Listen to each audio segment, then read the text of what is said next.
Ladies and gentlemen, welcome in. I'm Robbie. I'm Jason. And welcome to the table. We are back with another episode of Bards of the Board, and we've got a really fun one set up for you guys, because I think for a lot of audiences, this could be just such a great gateway game for a hobby that you already have, to get you into the board game hobby. Before we dive in, Jason, how you doing today, brother? I'm doing well, man. We talked a little bit earlier today. I was in a video today where we had to eat pizza to shave strokes. So for the Foundation fans, you'll see me playing bad disc golf and eating pizza to try to recover from my bad disc golf. We had a blast, though. It was, the guys even said it was one of their favorite videos they've done in quite a while. But we had a cart with 10 Little Caesars pizzas in it at New London. New London, 10 pizzas. All 6 Foundation guys, just let your imagination run wild. I'm beat. I think I told you beforehand, I lost 4 pounds on the course. Now I'm a big dude, but I lost 4 pounds of sweat while eating pizza and drinking water. That's just how rough the day was. That's and we only did crazy. 8 holes. And we didn't do even the really hard hilly holes. And then I was struggling for a while when I got home. Came home, showered, and I had to go back to work. I stayed here to work from home. I was like, whew, I'm dragging. I've been doing really well with cutting back on my soda. I've had 2 Dr. Peppers a day. The first 2 Dr. Pepper day I've had in 6 days. I'm doing really well. But I'd have 2. And I even have coffee right now because I'm struggling. My body's beat down. But it was a fun day for sure. I get that. Now we got board gamers listening to this podcast. So I think that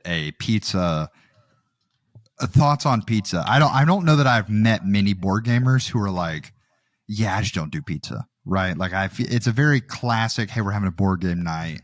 We're going to have some pizza. And I feel like Little Caesars is a very divisive pizza Yes. because a lot of us appreciate the cost of Little Caesars. Yeah. But there are purists out there who are like, I just don't eat cardboard. Yeah. Where do you stand on the Little Caesars? I have recency bias, which is going to make it negative. Let's be clear. My recency bias will hurt me. Today's Little Caesars, I'll jump in. Today's Little Caesars was not good. It's not because I had eaten a lot of it in 100% humidity with 95 degree either, right? It just wasn't good. Wasn't bad. It was basically some light marinara and some okay cheese on some cardboard that was digestible. Now, historically, I've had plenty of Little Caesars that for its cost was just fine because I could walk right in and it was ready to go. And their breadsticks and some of their special pizzas. Now it's all cheese today too because of Hunter. And so their cheese to me has no flavor. I agree. Almost no flavor. And to me, cheese is a very important part of, that's also the reason I don't really like Domino's either. I don't think Domino's cheese has that much flavor. So when you don't have a lot of flavor, it's tough. But I've had a lot of Little Caesars. Thankfully, we don't have one right near the house because I'd probably get it more often. Where do you fall on that scale, Robbie? Honestly, I love it. But it's a nostalgia thing for me. And we've always joked, in my marriage, of if you put 3 options in front of us for a blind taste test, I will always prefer the cheap option. My wife will always prefer the pricier option, and we just won't touch the neutral option. I don't know what it is about my taste buds, but they were just born and raised cheap. So I think Little Caesars has this nostalgia to it in that in middle school, we lived in Michigan, and Michigan is very gridded where it's mile segments across. So we lived on 14 mile and my school was on 13 mile. And if you could cut straight through the woods, you would have had an easy walk to school, but you can't do that. So we had to drive, basically 2 miles up 1 block because we were both right in the middle. And on one of the corners was a Little Caesars. So it was a very common after baseball, stop, grab a Little Caesars on the way home, a little hot and ready, and enjoy it. But I agree. Pepperoni is a must in a hot and ready, because that little bit of grease that comes off of the pepperonis while it's being cooked is chef's kiss that makes it there. And crazy bread, oof. Yeah, crazy bread. Crazy bread takes us all the way home. Sure. But yeah, I agree. I can, as soon as I saw Little Caesars and I knew Hunter was involved, I was like, oof, they have 10 Little Caesars cheese pizzas.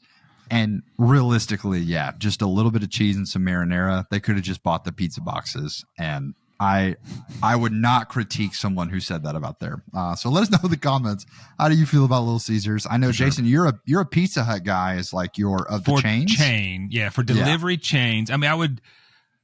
Papa John's I've had a few times lately is not bad. I like their garlic sauce better, but at my age, it just gives me heartburn unbelievably. But their garlic sauce, to me, the Papa John's pizza mixed with their garlic butter is just is amazing, but it just makes me have really bad indigestion. But from pure chain pizza, it's there. A lot of people go with Marco's, and I understand. I wouldn't argue against Marco's, but when Pizza Hut is perfect, and I think all the chains when they're perfect, it's Pizza Hut by a mile. It's not even close. If everything is perfect, to me, it's Pizza Hut.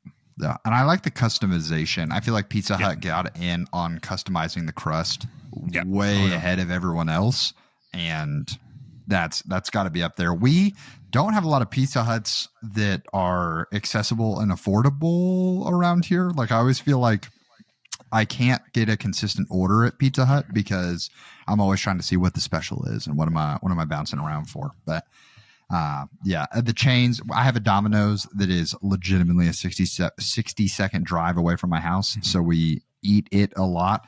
The church that I worked at, we had Papa John's every Wednesday. So I don't eat Papa John's unless it is like, I will never choose Papa John's because I think I have consumed more Papa John's pizza than most human beings will eat in their entire life working at a church for over 10 years. So it's a tough time out there, but we're not here to talk about pizza, guys. We're here to talk about board games we've been playing lately. So, Jason, what games have you been playing lately, man?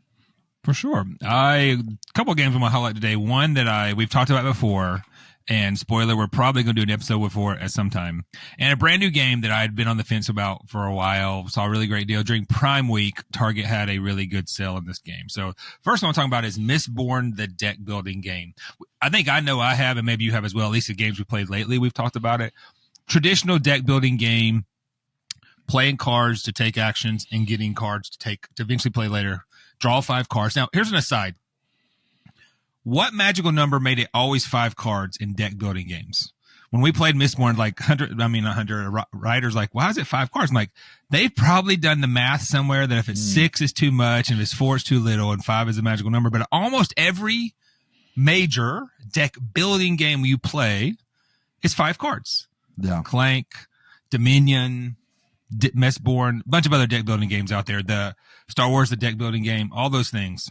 Anyway, so that's an aside. We can come back to that when we go deeper on that, cover this in an episode. But Mistborn, the deck building game, not revolutionary, but one of the cool things it could do is that similar to the IP Mistborn, to activate some of those cards, you have to basically use a metal that you have. And you start off only being able to burn 2 metals, but as the game goes, you can burn more, so you can activate more cards. So that's a cool activation. But the other cool activation is you also can use some cards to activate other cards. You can use your little token to burn a card, but some of the cards have a second action that, I'll just turn this card to the side and now burn as well. Super cool. I'm sure other deck builders do that. None of the ones that I have do that, but that's just a very fun mechanism within there. If you're a Mistborn person, I mean, to me, another spoiler, it's a no-brainer. If you really love Mistborn and you're a big board gamer, you've got to get this game. Mistborn's amazing, unless you just hate deck builders, because it is a pure deck builder in which you're either trying to eliminate everybody else. Not a big elimination person. That's how Elizabeth won. She eliminated me and Ryder, but I think I was one turn away from winning by going up to 3 tracks. There's 3 tracks you can go up that change every game. Or there's also one special card that if you're able to do this really tough thing, you can automatically win. Saw the card, and Ryder was trying to work through it. He was going hard on ATM. First time I've ever seen anybody go hard on ATM because the card's just aligned. He was trying to get there. And so he possibly could. He was 2 to 3 turns away from doing it with ATM to get that, automatically win. Mistborn deck building game. I love that. Now, do you own it, or is it just you played with John's copy? I can't remember. Just play with John's copy. It's one that I will.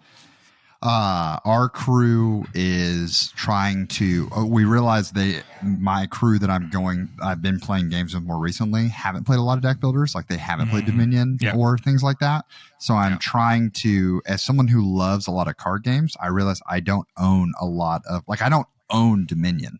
Because my friends all owned all of the expansions. So I was the Small World guy. They had Dominion, things like that. But no, I I love Mistborn, and I have eyed it a couple times. I almost pulled the trigger last week actually because I saw it on sale at like a Barnes and Noble somewhere. Yeah.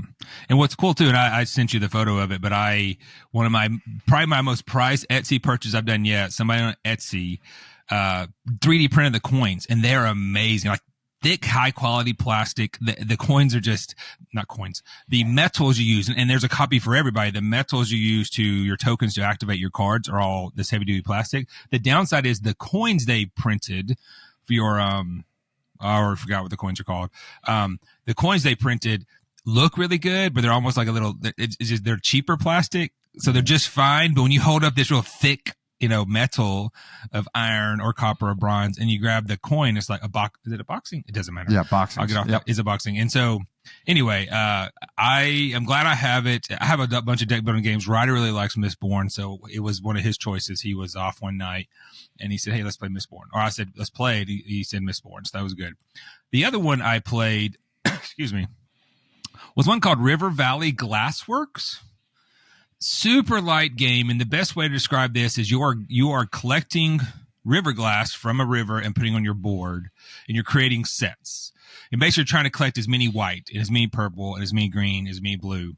And you have 7 spots on your board. There's 8 different colors, and if you play with 5 players, there's 9 different colors.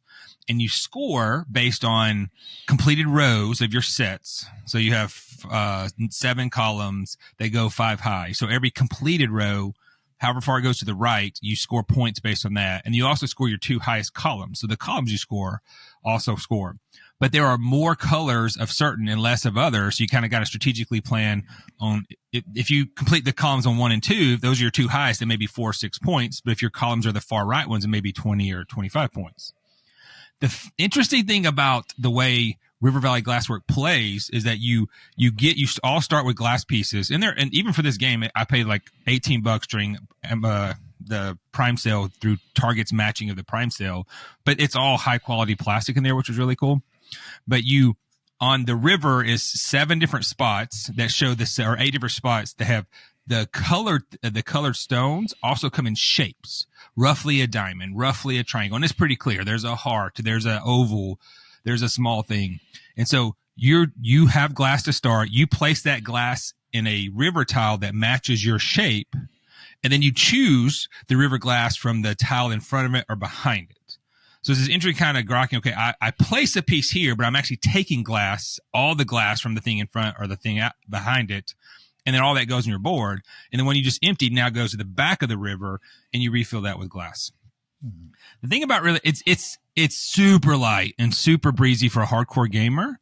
And some of the folks I've watched reviewed it have said it's adjacent to Azul-ish type games because it's set collection. The way it's not the same, but the principle is the same. I'm getting stuff from the board and putting it on my board, and that's going to score at the end, right? Oversimplifying that.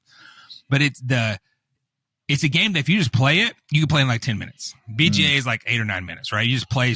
But I've never seen a game so light that you could grok really hard because you're like, okay, there's a green one there and I have this oval shaped one, but if I put that there, that's going to come out. And that means, well, Jason can do that. I'm like, love my wife, but she did that on every turn. I was like, you're killing me, love. This game is meant to be faster than this. It's meant, okay, let's see what we can do. See how, Yeah. I won the first one. She grokked it the second game and then smoked me the second game because I was just playing to play it. If I'd played to win, there's no guarantee I would have won. I'll acknowledge that all the way. So it's one that it's at Target, which is great, but it is a big box store. I mean, it is All Play published it. And so it's an interesting game. Like it's super light. So if you're able to play with, to me, this is so light. It's a great family game because it's so light. We would never, it is so light to me that I would never even cover this as a primary game on Bards because it's just not too light, but I don't know if we could talk for 40 minutes about River Valley Glassworks, honestly. That's really the key. Yeah. But you play a piece out, you get the other pieces and you lay them on your board. And that's it. Or you refill it from, there's a lake. You grab, once you're done with your glass, one of your turns is grabbing glass from the lake, and that comes to you have a little stash. And then on your next turn, you place it on the river and you grab glass. The entire game is placing, grabbing glass, or refilling your glass from the lake. Super amazing production, great art, super breezy. Yeah, dude, it looked really pretty. I think that was when I was watching, saw you play it. It's always interesting whenever like, because Jason and I are both, we enjoy a nice version of a game. We can appreciate the max rarity of the game. So half the time, whenever we see each other post a picture of the board game, it's like, okay, is this a Kickstarter version? Is this a deluxe edition? Is this like what it comes like? And when I saw River Valley Glassworks, I was like, based on how nice these gems look, it wouldn't shock me if this was a deluxe version or like extra pieces. So really cool that it has those. Has those little pieces, and I love a good light game. Thankfully, we have sort of pivoted. We were doing my friends. We were going to Lorcana League on Tuesday nights, and then that scene sort of started dying. And our crew was the only ones really making it happen every week.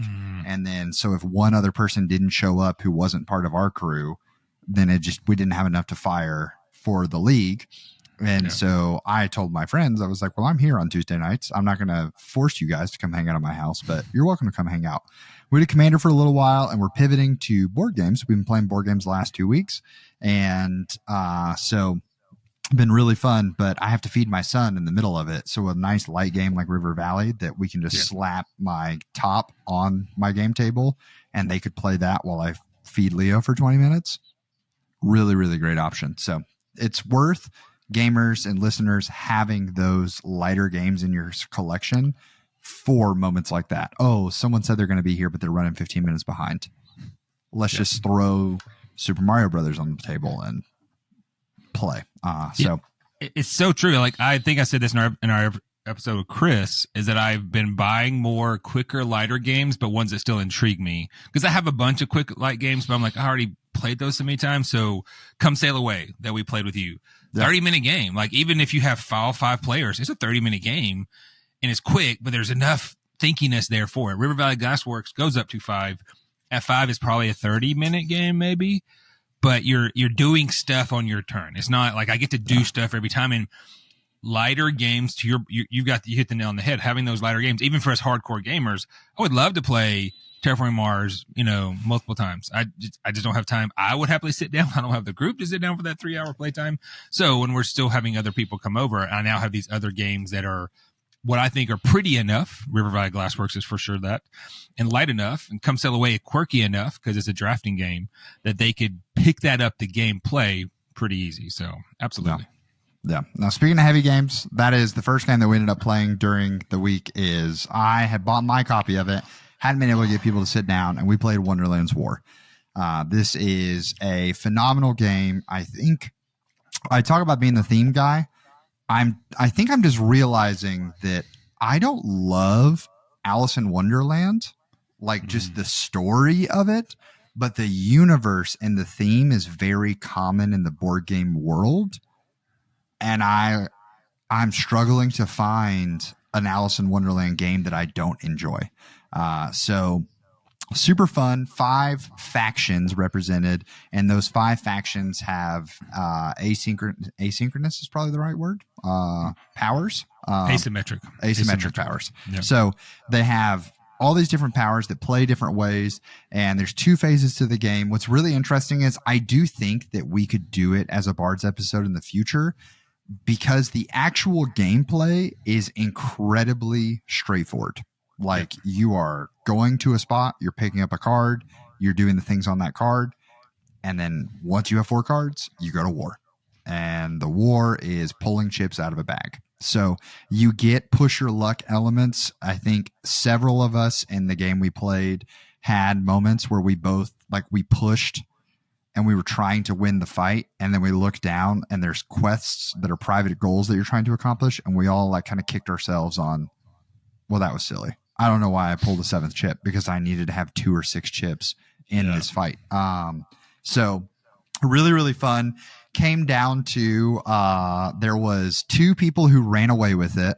One of our players sort of he saw a strategy, struggled to implement and get like the strategy going. His character's really tough to make work because he plays the game.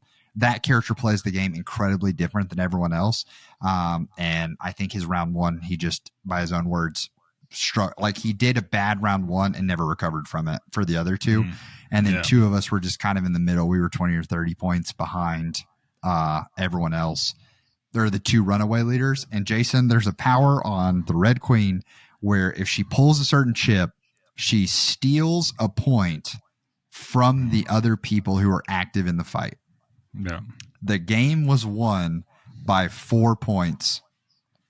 And there was one fight, the final fight. They were the only two in it, were the people in the lead. And he pulled 2 chips to steal a point away. Wild. Like, that is wild. Literally came down to the pulling 2 singular chips, being in a fight with that person, determined the whole thing. And those kind of games, you got to accept that, right? Because the odds of that happening are low. But if you're the guy that does it, it's electric. It's amazing. If you're the person that lost to it, it's like, well, that just stunk. Yeah. And and it's what I really appreciate about Wonderland's War is, as someone, Jason talks about grokking a game where you're like really trying to min max and like every single detail matters and you're working through the optimal plays.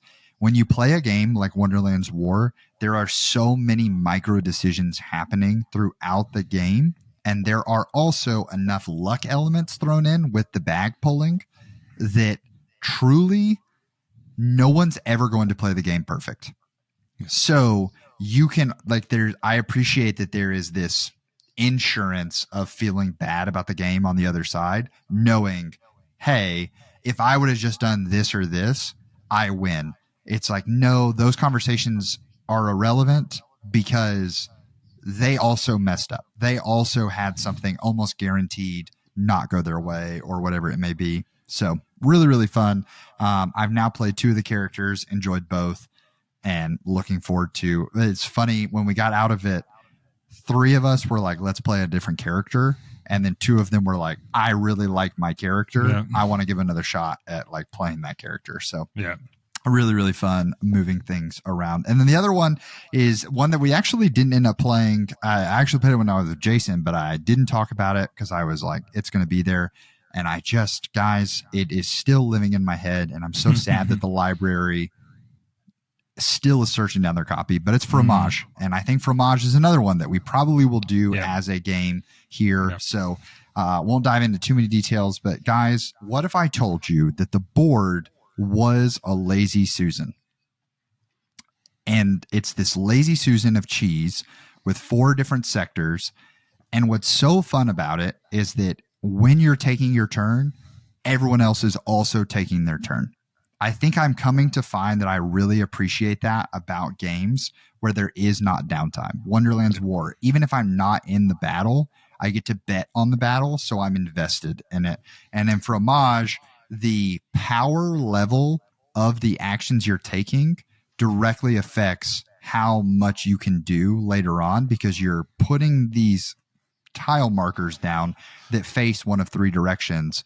And as the Lazy Susan turns between each turn or each round, those characters are going to end up facing you again. And when they face you, you get to retrieve them. So you're constantly balancing this. I want to make sure that I can use a character and do something on the next turn.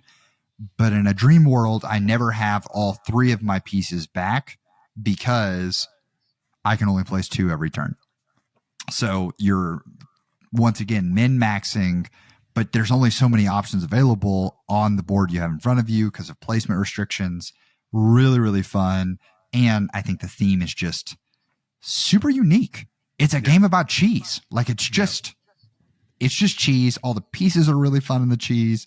Fromage, I really can't wait for the episode on that one, guys. I think you're going to love it. And I think that Jason and I are going to have to do our research on how to describe this game well, because I just don't think I've played anything like it in terms of how it uses the Lazy Susan piece.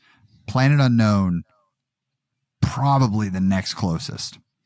Yeah, it's the one we've never played with you because it's super heavy. There's a game called Zolkin that has these gears on the board, and you're aging your workers. Is probably the closest I've played, but it's still different because in Fromage, essentially you're aging your cheese, so your workers are aging that cheese. So you have to decide, like Robbie said, do I want to get it back next time, or do I want to wait 3 turns or 2 more turns to get it back? I love Fromage. It's I played it. Caleb, when Caleb Jones was here, we played it.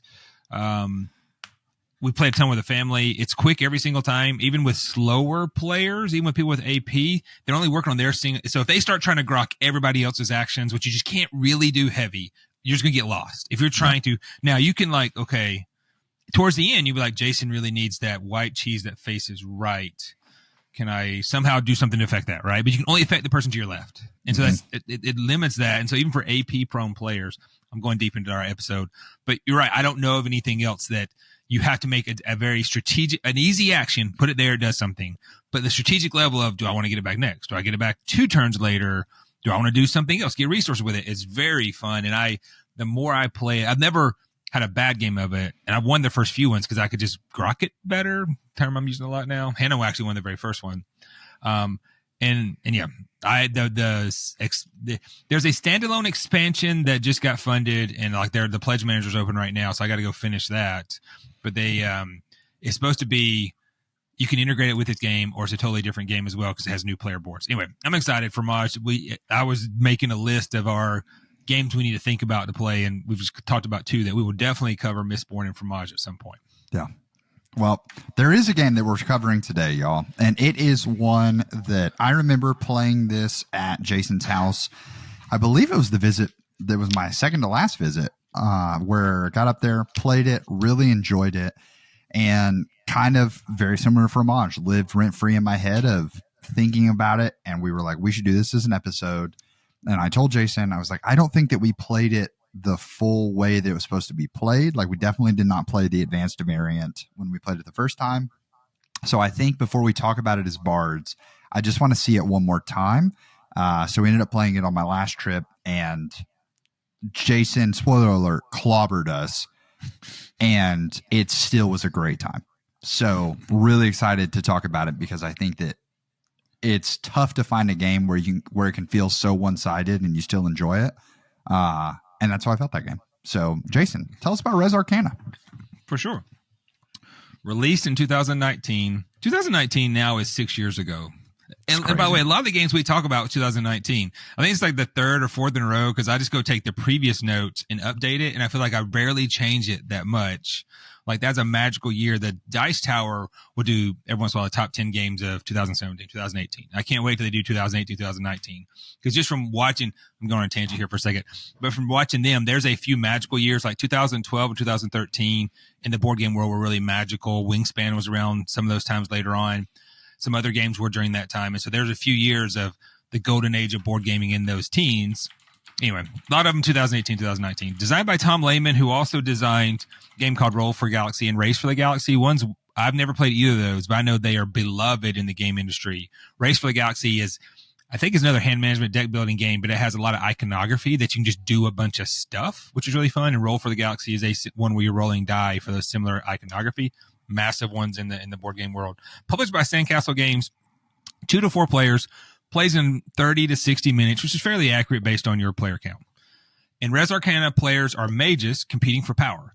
Each mage starts with a few components called essences. So you'll hear say essence throughout the game. It's basically components. It's resources to play in the game. Handful of artifacts, which are the cards you play in the game. During the game, you're crafting cards, summoning creatures. Excuse me, let me read that correctly. By crafting artifacts and summoning creatures, each mage will develop their resource and then strive to take control of the famous monuments or places of power on the board. Theme is roughly medieval alchemy, but also draws some ideas from antiquity and fantasy. The focus of the game is on resource production and management, hand management, and creating some awesome combos throughout it. We'll go real high level on the basics of the gameplay, then we'll go deep. Typically 4 to 6, 5 to 7 rounds, different player time. There's no set round. The game ends when someone has 10 points at the end of the round. During the game, you can collect the first step you have, if you're able to, you can collect some resources, essences. And then on each turn, you're going to do one action. Now, there's multiple actions you can do. You can do one. I'll do an action. Robbie takes an action. An action could be place an artifact, play a card from your hand, pay the resources, claim a monument or a place of power, which are other components on the board that let you do things. Discard a card, which is always good. It's too many games you can get resource stuck, right? Wingspan is one of those. We talk about it all the time. Love Wingspan. Why I like Wormspan better is because you have more agency over getting resources. Wingspan, if you can't get the resources, you just get stuck sometimes. Yeah. A cool thing about Res Arcana is you can always discard one of your cards for a gold or any other 2 resources. Use a power on a card you've previously played or pass. And then once you pass, you've moved on. The first person to pass will actually be the first player for the next round. Each round continues until all players have passed. And at the end of each of those rounds, you're going to check for victory points. The base game, if anybody has 10 points or more, whoever has the most points wins the game. If no one's made 10 points yet, you turn all your cards straight. The cards you've tapped. For those who play a lot of card games, know when you tap a card, you basically turn it, take actions, and then you begin the next round. That's a very high level on how the game goes for Res Arcana. Yeah. So theming, or setup and teach. Yep. The setup, I've never set this game up, so you'll have to tell me about it. Yep. Setup is not too bad. Now, if you have, there are 2 expansions. If you have the expansions mixed in, you just have to work a little harder to separate those before your next game. So that's what I did when we played the first time. I think we had the expansion. The second time we didn't, I believe. So we wanted to play the base game. It's not that bad, really, because there are 4 different components. There are places of power. You just choose those randomly. Monuments, it's just a stack of cards. Your mages you deal out, and then your artifacts are in your hand. And so our artifacts are a deck of cards that you deal out. So depending on if you just deal them out randomly, start the game and go quick for that. And then handing everybody starts with 1 essence. Not that bad, especially if you've kept it in your game case or in the box really well. It's not a big deal at all because you just pull out, here's the mages, deal those out. Here's the monuments, put them in stack and go from there. So it's not too bad at all. The teach is where on each of your turns, you can only take 1 action on each turn. So the actions in and of themselves are very easy. Play a card from your hand, pay the resources. Okay, that's no brainer. Turn a card to take an action. Now, some of the actions you can take can get a little, the cognitive load for understanding all those actions can be a lot because the player aid they give you for our YouTube audience, I'm holding up, there's a ton of iconography. Tom Lehmann loves his iconography, but it's actually all very black and white within the game. Yeah. But there's a ton because on that card, to activate that card, it could say, it'll show, turn the card and it'll be do something. So it'll just show an icon on the card that you turn. It doesn't say turn this card to get this. You had to basically learn the iconography, but the player aids help very much with that. So talking through what each of those actions can be, what each of those cards can do, can take a little bit of a time. And you may even want to play a quick round just to see how it goes and then reshuffle, right? That's not uncommon among deck builders. So you get a feel for that gameplay because there's a lot of different iconography on there. So explaining that is really the heaviest load of the game because you're either buying a place of power, costs resources, you're buying a monument, costs gold, or you're playing cards and then activating cards. Now, those activating of cards this card may let you do this, let you turn this card. And it could be a combo effect on that, or you're activating cards to possibly attack people. So once you learn what those individual actions that the artifacts can do, all the cards are called artifacts. Once you know what those are, then you got the game. But it takes a little while because you need to kind of hit to new players. You got to talk through every one of those so they understand and actually find the cards that show that so they can understand it. The cool thing is it even has in the rule book, it shows if this is your first time playing the game, do this. Like these are, I think there's 5 starting hands. It's like, make sure everybody has at least these 4 and then you randomly deal the other 4 so that those 4 cards work together. So that is actually very cool thing when it comes to at least the gameplay of it. It knows that sometimes these games can get confusing. So at least make sure everybody has these 4 sets of cards that go together. So you at least start from there. Yeah. And I think the starter deck idea, well, I'm going to put a pin in that because it's going to come back to one of my critiques / things that I think can make the game really fantastic. But I love that is included in the setup. But Jason nailed it. I think the teach is vastly more overwhelming if you're playing with non-TCG background, no deck building players. So that is when I talk about how this, I think, is a great gateway game. I think about the fact that I like my friend Ryan, who comes to my board game night. Ryan and I don't have, like, Ryan played a lot of Hearthstone, so he has a TCG background in that. But like Lorcana was really our first paper TCG that we were really diving into. And then we started testing with Magic and things like that. Whereas two of our friends, Christian and Andrew, massive Magic background.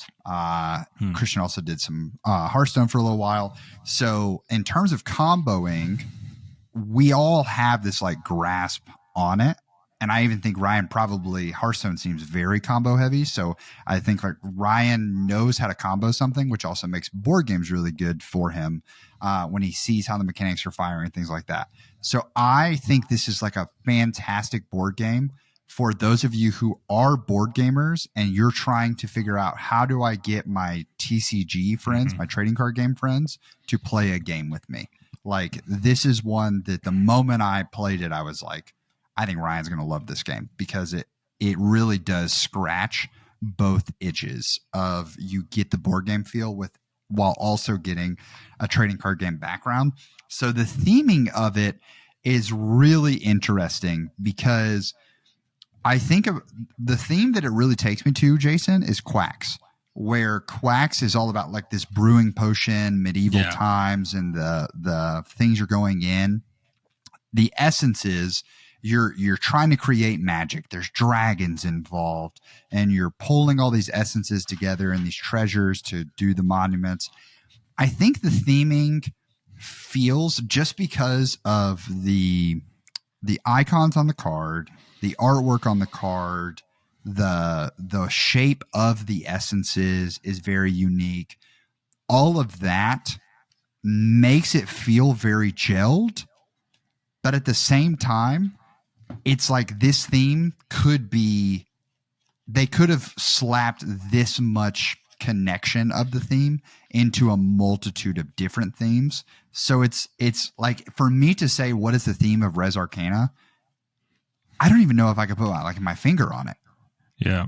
It's probably, if I had to give one high level, it's fantasy, roughly, right? It's roughly fantasy because in the, what is, because there are dragons and there are beasts and there are technically magic, and some of the cards start going into an elvish bow and a flaming pill and a mermaid and a sacrificial dagger. So that it tries to be in that fantasy. And even the essences technically are gold, death.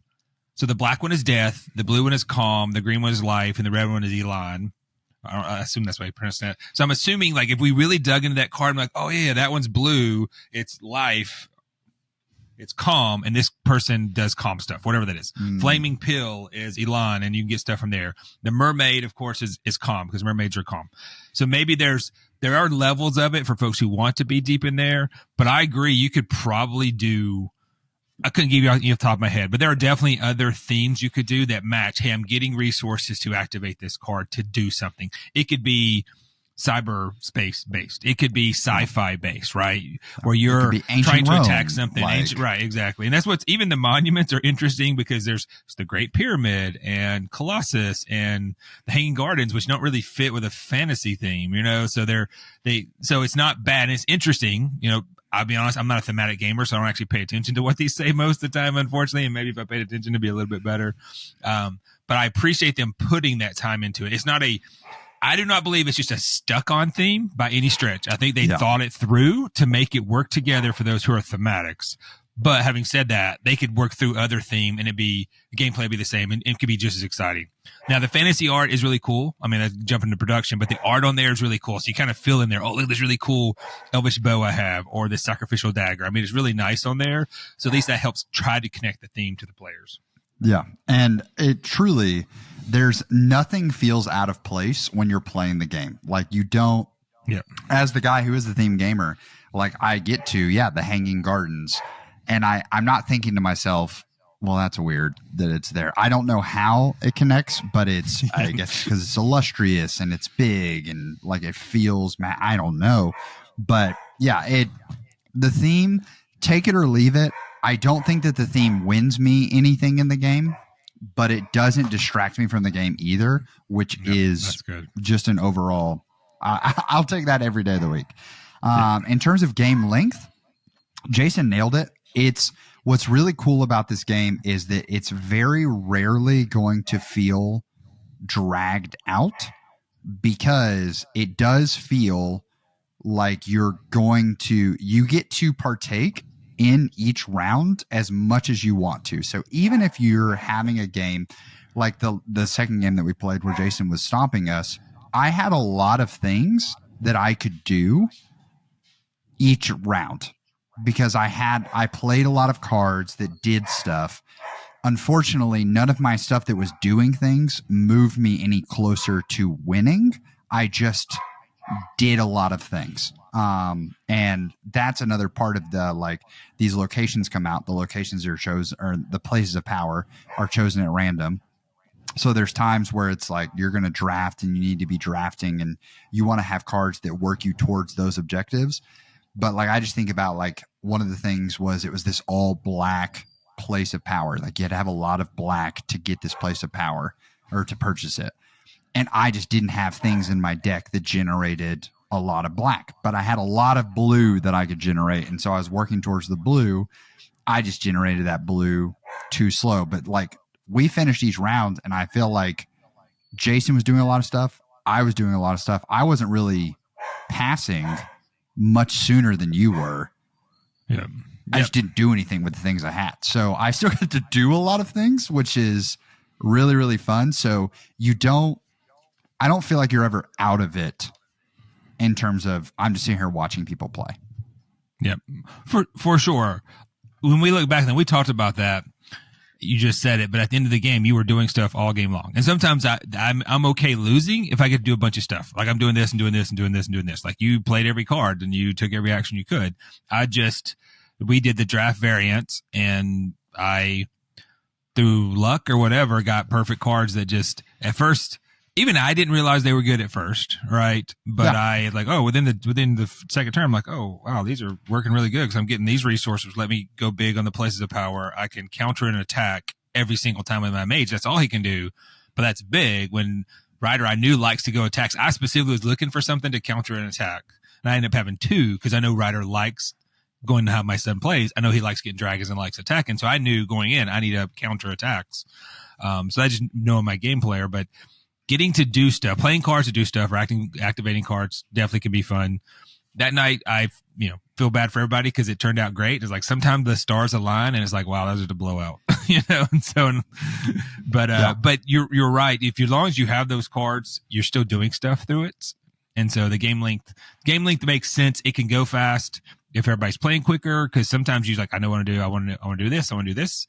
You can play slower. If you're playing with 4 players or 5 players, you're looking at what other people do. Because sometimes there's a card that I have that, I turn this and I get as many black as someone else has red. And so I'm like, okay, do I wait now to do that or to someone else, or does it go later for that? So it's a little bit of thought, but not too much. Because what I haven't said, by the way, is you only have 8 cards in the entire game. Yeah. I didn't say that at all. I just realized you can either draft or just be dealt them. You start with 8 cards, and that's the only cards you will ever get in the entire game. I've played no other game in my collection that I can think off the top of my head that is randomized every time, but you only have a set amount of cards for the entire game. Like, there's none. I'm sure there's a bunch in the world.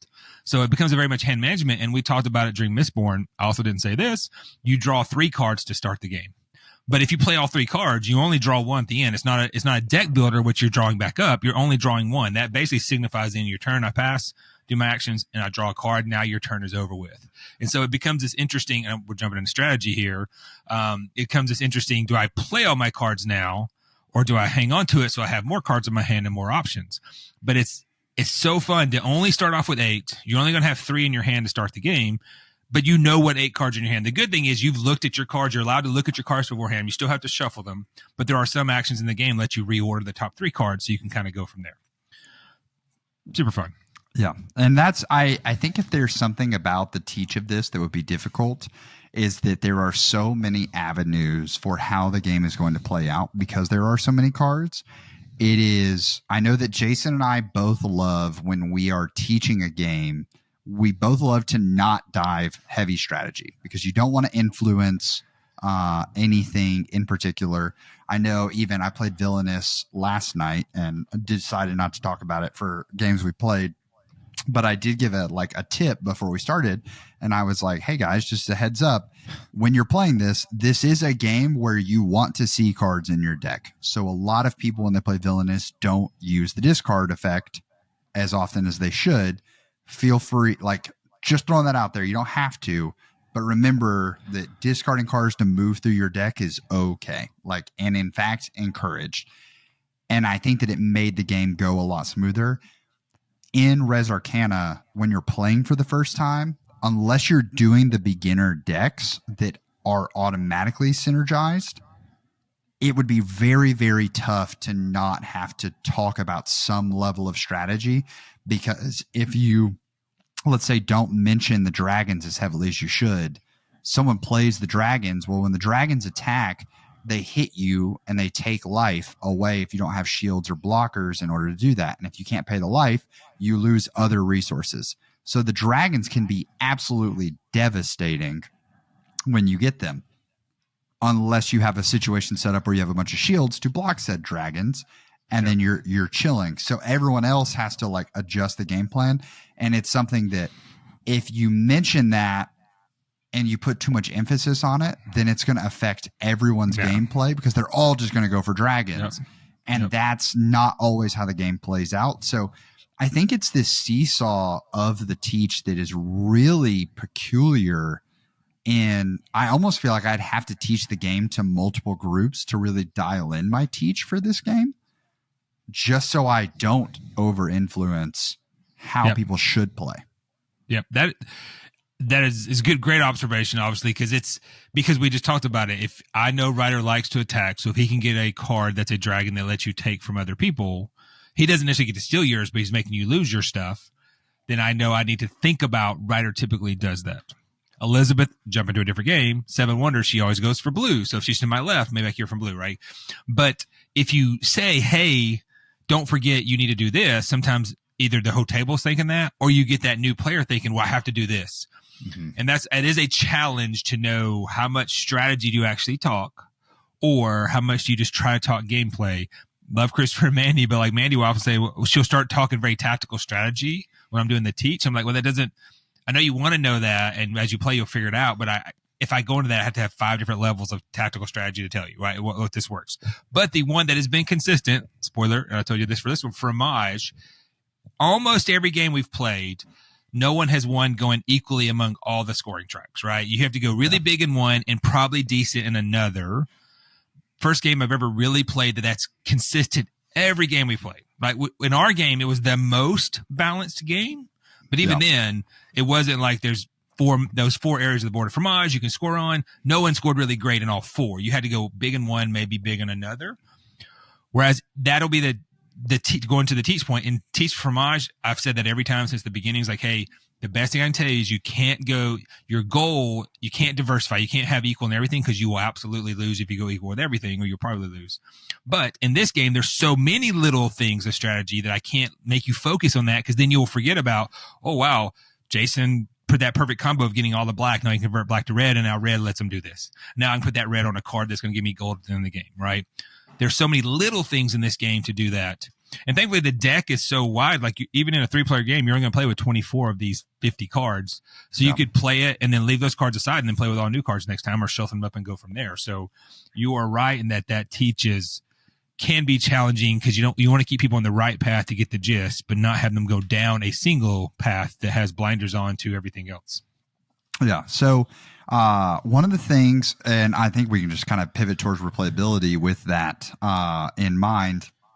I really like the idea of how the advanced variant has drafting. So for those of you not familiar with drafting, we talked about it with Seven Wonders, but you're going to get a hand of cards, and that hand of cards is going to have 4 cards in it, or however many players are playing the game. You pick one, you pass it to your left, you now draw from the new stack of cards. And we do that twice, I want to say. Yep. And so you go through, you have all your cards, and you end up drafting. The hard part about the drafting is drafting, even inside of trading card games, drafting for so many people who love and breathe a game is their favorite way to play. because if you have a great knowledge of the cards, you can see the synergies way clearer. Also, you kind of know, if I take this card, I'm hoping that I can see this card. Lorcana is about the only trading card game that I think I could draft well at, and it's not even a good drafting format because of the fact that there's just too many bad cards for drafting to really shine in that world. But in Res Arcana, that is the advanced variant. So I think if this is a game that really hits your play group a lot, you're going to want to lean into that. But I would almost discourage the drafting till you have played quite a few. And I would almost encourage, like, hey, build a couple like themed decks that you like, lay all the cards out and build several setups that you think work really well. And then if you want to draft, roll a dice to randomly pick one of those decks.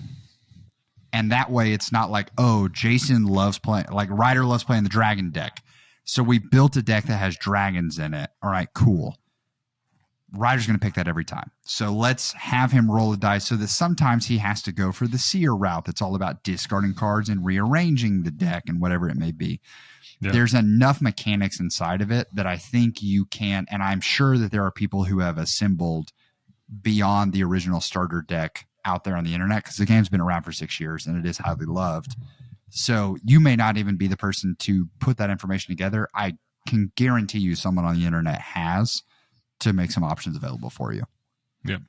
I think you're spot on. Like our game, because I made an assumption about how well Robbie remembered the game. We went to the draft, and Elizabeth plays a ton of games, but she just doesn't have that quick recall on it. So even her draft didn't go well, and you didn't quite realize how to grok it together. And Ryder put together a decent deck, but you're only going through those. So playing it a few times through so you get a feel for what those cards are, definitely a recommended. I think that may be the only time we've ever drafted. We may have drafted once ever before, if we ever have, because we played it a few times at the beginning and then haven't played it in a while. But going to the replayability, but because of all those things, to me, it's a game that it could be, especially if you come from that trading card game, living card game background, that this, and you're getting those you're getting the confluence of board games in that, it could be a game you play a ton. Because it can go quick, you know what the cards are. If you add the 2 expansions in, like they're not essential expansions, but they're just cards with more. I have one of the 2. One of them gives you pearls, which is also a new resource, but it's also just straight up victory points throughout the game, and then just more cards. And there's one other expansion that I don't have. There's just more cards that do more stuff, right? If you like that, playing a card, typing a card, going from there. I mean, it could be your group's game, your family's game for that, because there are so many things to do.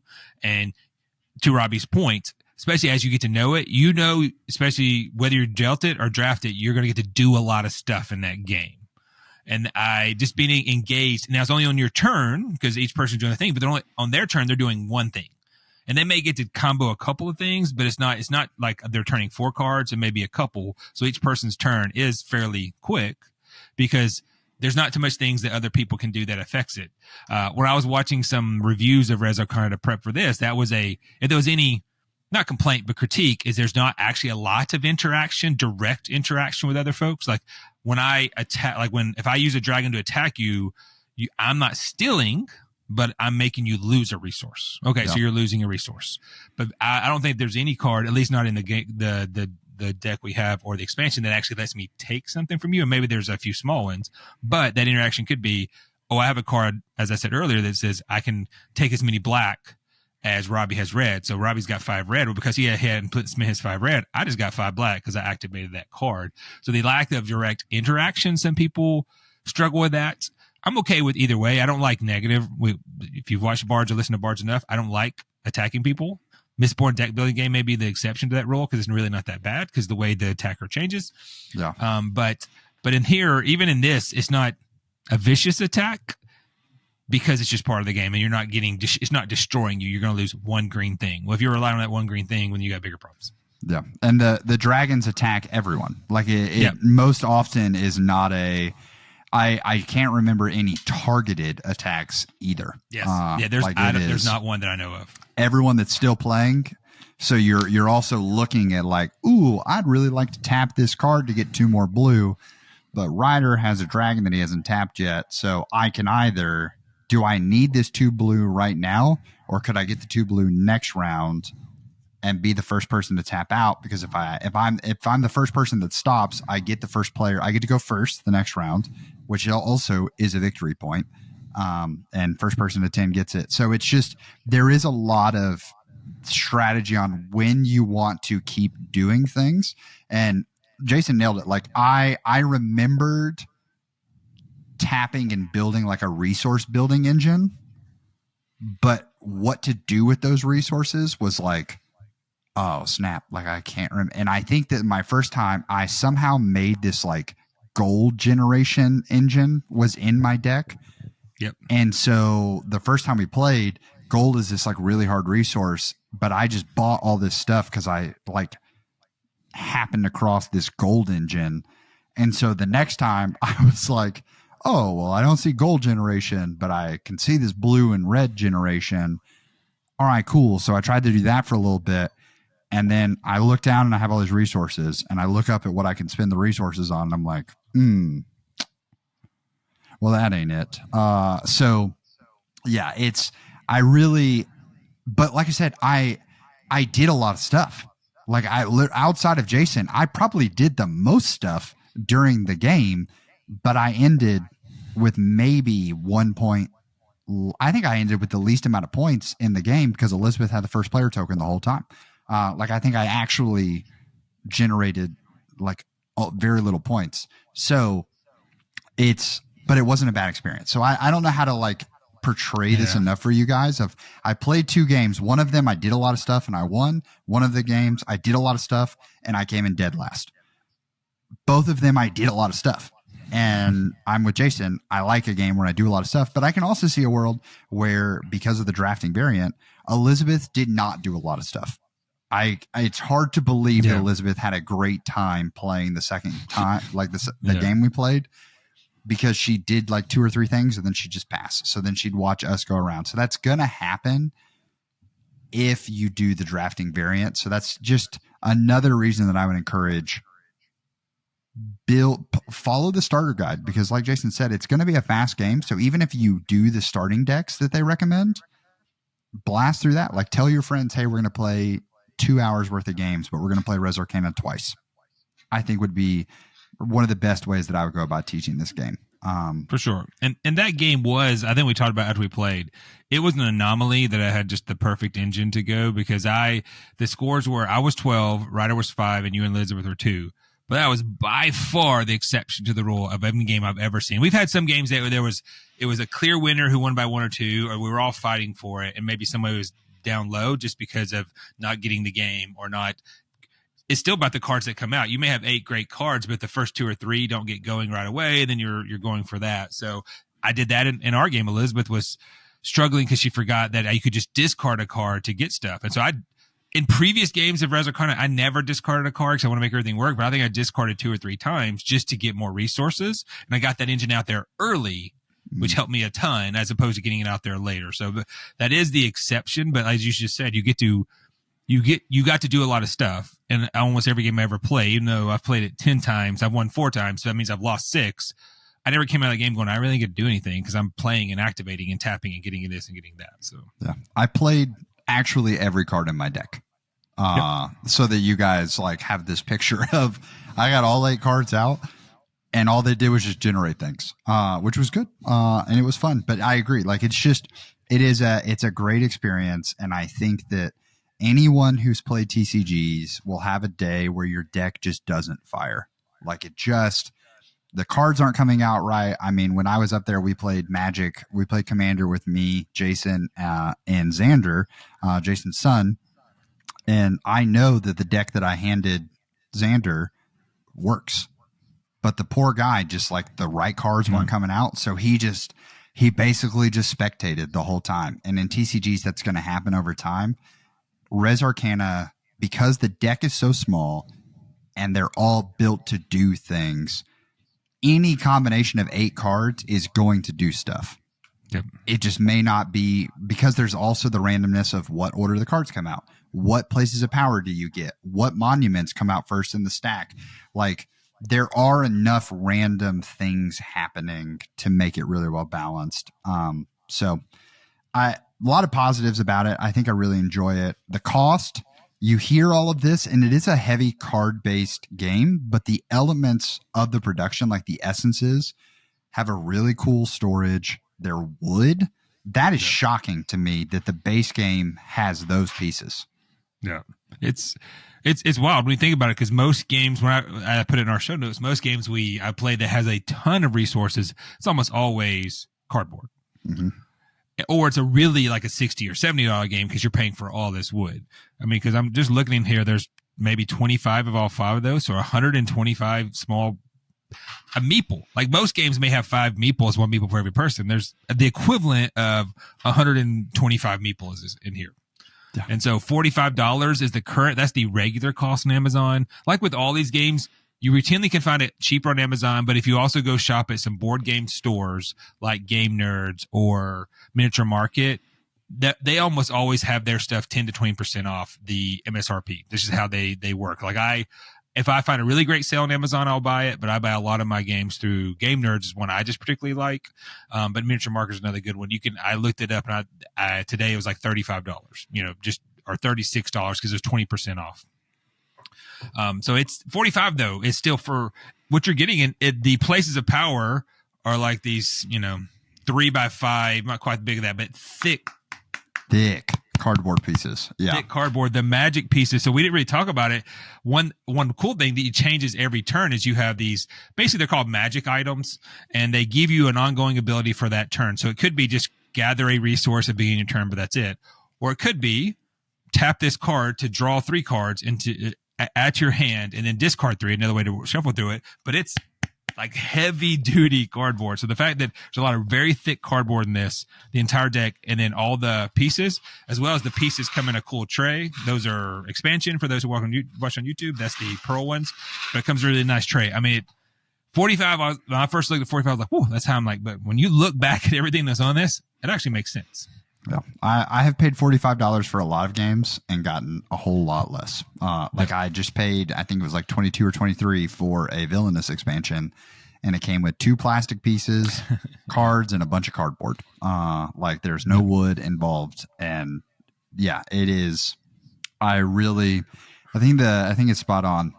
But Jason, do you got any final thoughts before we dive into cookies? One that I mentioned earlier that I rave about this one is good player aids, right? The player aids, that games that have a lot of iconography sometimes struggle with player aids, that have action struggle with player aids. This one I've already shown once before, but everybody gets a player aid that talks about every bit of iconography in the game is there. There are some nuances in the cards that are in the rule book that are explained, right? There were very few times that we ever have any questions, but on there it's very black and white, because your card will just show you turn, and it's a symbol, but this player in front of you says, well, this symbol means this symbol means this symbol means this, which is great. And there's one overall player aid that talks about the actions, but it is just as good. I basically looked at this to talk about the show notes, right? About you can do this, you can do this, you can do this, and you always can remember that. So even for new players, there's only one in the game. Again, heavy cardboard as well, but I usually sit it out near the new player so they always can look, okay, here's the 5 basic actions I can do. I can't emphasize enough, games that have good player aids, especially when it's a card. You can just put 4 more cards in there. The cost of the card for having a player aid, it's amazing how often that's not the case. That's an issue not an issue, but a thing with Fromage, right? It'd be great if there's a player aid. People have made, I live and die by BGG's player aids. A lot of people will go make player aids for games that don't have it. And I've printed off player aids for many different games and just stick it in the box, usually laminate it with my laminating machine. So, another reason I love this game is that player aid. Yeah. I just thinking about, I taught Villainous last night, and I'm handing out. I love that each villain has like its guide. And so I just set them, because there's 2 that come in each box. So I just put them in the corners of the table. And when you flip it over, it tells you all the actions work. So I love that. But speaking of things I love, Jason, do you want to go first? Or you want me to go first?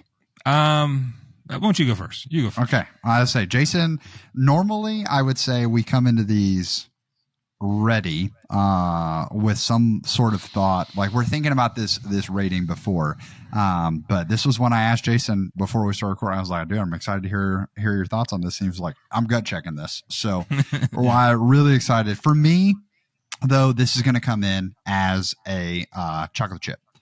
I put it up there. I've got a little bit. It's not deep enough to satisfy the full trading card game itch, but it also isn't a board game. So like it lives in that chocolate chip realm for me because it does scratch both itches well, but it is a jack of all trades in that it is not a deck builder. I don't know how to describe drafting. When we talk about this drafting over and over again, you think deck builder, but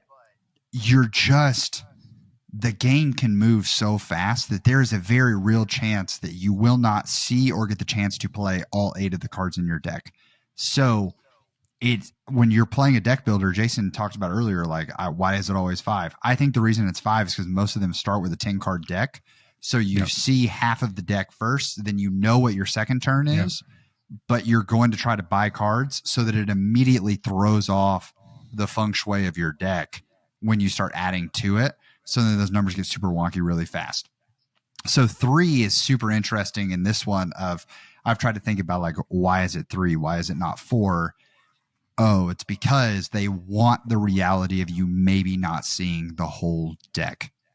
So I think that's super interesting that you're going to draft cards knowing, or you're going to have 8 cards that you may never see all of them. I like the randomness. I think the places of power are really interesting because some of them generate a lot of resources. Some of them generate a lot of victory points. Just how the synergies that can exist can create some really awesome booming games.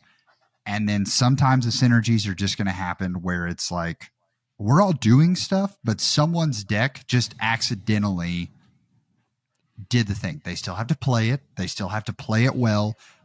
So you can't it is a skill-based enough game that no one's just going to play bad and win. I like that element to it. I like that you can make the wrong decisions at the wrong times of, hey, this gives me black for all of the red. So I think I'm going to go ahead and pull that. And then the next turn, I do something or I play a card that allows me to generate 6 more red. And it's like, oh, if I would have just waited on that, like it could have been. I like that element to the game. But yeah, it's just, I think that it doesn't go deep enough into either of those worlds for it to push to a double doozy for me. But the replayability itself and just the joy that you get of tapping cards, it is something that I have started recommending to TCG players all over. Yeah, it's up there for me. How about you, Jason? It is. We've said it many times. You hit it. It is a great game if you have TCG friends who you want to get into the board game hobby. This is probably the perfect game of all the games that I know in the board game hobby, and there's a bunch more that I don't know. The ones I know, this is a great one because it's very similar, so much adjacency, similar mechanics, similar actions on that. I'm gonna match you. It's a chocolate chip for me because, and I had to think while we're doing this, I'm thinking, okay, why is it a chocolate chip versus a double doozy? You have it rated as a 9 out of 10 on Board Game Geek, which most 9s are close to double doozies for me for sure. And I wanted to go look at that just to see what I'd actually rated it as. So at some point I'd rate it as a 9, but it's hard to quantify what it is because it's playing cards that do stuff, which is really fun. But it just doesn't always come to my mind to recommend to play games. Like it doesn't, when people say, when I think about, okay, Dakota and Marissa can come over, if I don't look at the shelf, Res Arcana just doesn't come up. I start thinking about, Fromage or Foundations of Metropolis that we played when you were here, or some of these other games. Comic Hunters, still one I want to play with you. There's other games that are on my periphery, but I also don't think about Five Tribes. And I love Five Tribes, right? So it's in that interesting realm of when I play it, I like it, but I've had enough plays with other people, like the game with you, I almost didn't have fun because my engine was so good and everybody else wasn't. And I even talked to you next day. I'm like, I hope that didn't just ruin Res Arcana for you because I can understand if it did. Elizabeth struggled with it because it just wasn't going for her that night. Ryder thought he had a good deck, but it just didn't go well. And mine just aligned perfectly, right? So I think it could be a double doozy for many people. I could play this multiple times in a night, multiple times in a week with the same group or different groups and enjoy it, but it's just not quite there. And I can't really quantify it in a good way why it's not there. Most of my double doozies it's obviously double doozy, right? I absolutely love this game. I will always have it, never get rid of it. Res Arcana, I hang on to it, but if it wasn't, having played it, if it wasn't in my collection, I wouldn't go, like if we moved and it got destroyed in my collection, I'm not looking to replace it. But I really like it. Now, if I see it on a great deal, okay, I'd buy it to replace it. But it's not an automatic replace for me if I lost it for some reason. So chocolate chip is still really good, and I love playing it because I've said, playing cards to do stuff is fun. Getting a really good engine because it's a tableau builder in which you're getting cards out, and those cards stay out for the rest of the game unless something makes you take it up. And it's like, how can I put that together? I think the other thing too is when you play this with new players, it's going to sound more discouraging than I mean it to, but some new players who it's going to take them a few plays to really get the combo nature of it. Mm-hmm. And so I don't want to just blow them away by playing it perfectly. So then I got to kind of play lighter. It's not a deep enough a game for me to, I can just go deep and do my own thing like Agricola or Castles of Burgundy or something like that. That came out way more negative than I meant it to. It's a good game, and you can find those folks who really like that action within there. And I would play it any day, every day with anybody who wants to play it. Res Arcana. I think I've got our answer here, Jason, on that missing piece, right? Because for me, I love Smash Up, and it is an easy double doozy for me because it's a lifer game for me. And I think for lots of people, if this is your lifer game, I can easily see, you can see why Smash Up is a lifer game. I can see why Res Arcana is your evergreen. I can see why Wingspan, right? I can easily see, but it isn't for either of us because there are just mechanics that it touches a lot of mechanics really well. But for probably most of those mechanics in Jason and I's lives, we have another game that does that just as well, if not better. Like when you were talking about it's going to take people time to figure out the combos. If I want to teach someone a combo game, I might go to Flamecraft over this because they're still playing cards that combo and do things, but you're going to see those. Once you see someone do a good turn in Flamecraft, it's like, the board just kind of lights up in multicolor to say, oh yeah, that's now that little shop looks juicy because it has the purple and the red and the steel dragon. This is going to be sick. So then you go and you fire off and do that. Whereas, here, because everyone is comboing with a unique deck, I can see Jason doing his combo thing, but I don't have those cards. So I will not be able to do that combo. Mm-hmm. So for a new player, they aren't learning anything to make them better at the game as they're going. Yeah. And so for us, you want to play a deck builder. Jason's probably going to go to a Clank before he goes here if he wants to play if he wants to play cards that do stuff. He's going to Agricola, right?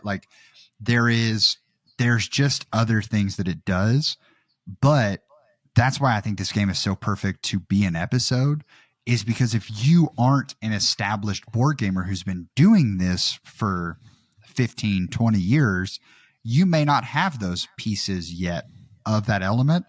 And this could be the game for you. It could be exactly that to help you.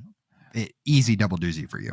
Yeah. Because if it was a game we got early in our lives, it may have a sentimental connection, an emotional connection of all this great time. And we got it later, but it's still really good. I mean, it is. Board game ratings are good and bad, but they're typically fairly accurate, especially for the higher rated ones. Res Arcana is 169 on Board Game Geek. That means it is beloved by. If you're in the top 1,000, that's great.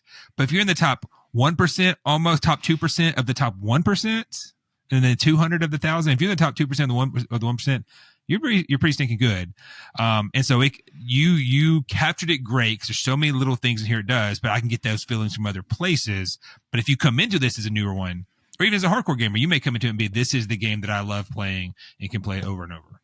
Yeah. Great analysis on that. I totally agree. So I'm literally thinking of, okay, we've been playing this board game night where I have Ryan owns a lot of games, but hasn't been able to get his crew to like sit down and play them. So he's still like Ryan is exactly where I was when I started coming to your house. And may have played less of the classic games than even I had. But like, you know, that feeling where you're just like really excited to show, okay, you got to play this one. If you're a board gamer, so you got to play this one. That's the joy that I have with Ryan right now. And I could see this slotting in for him, but like my friend Andrew doesn't play a ton of these heavier type games and he loves Magic. So I'm like, I think he would eat this up. Christian would eat this up. So really, really fun. And it's definitely one that I'm pretty sure we have a copy at our local library. So definitely the next time that I get to pick the game, probably going straight here. But yeah. So Jason, final thoughts as we wrap the episode? No, I appreciate it. I'm glad we had played this early and talked it off and on. And like I said, we needed to play it one more time because it was kind of in that sweet spot of something we could cover. So no, I think it went well. I think we covered it well. I mean, there's probably stuff we missed because there's so the more we talked about, there's this little bitty thing and there's this little bitty thing, like, you know, so many great things. So I think it was a good discussion. I hope all the listeners came away with it with something good. And hopefully you, if you go try the game out, let us know how it goes. Yeah. And I wanted to save this note for the end because I realized as we went through the episode, we kept talking about the curb stomp game.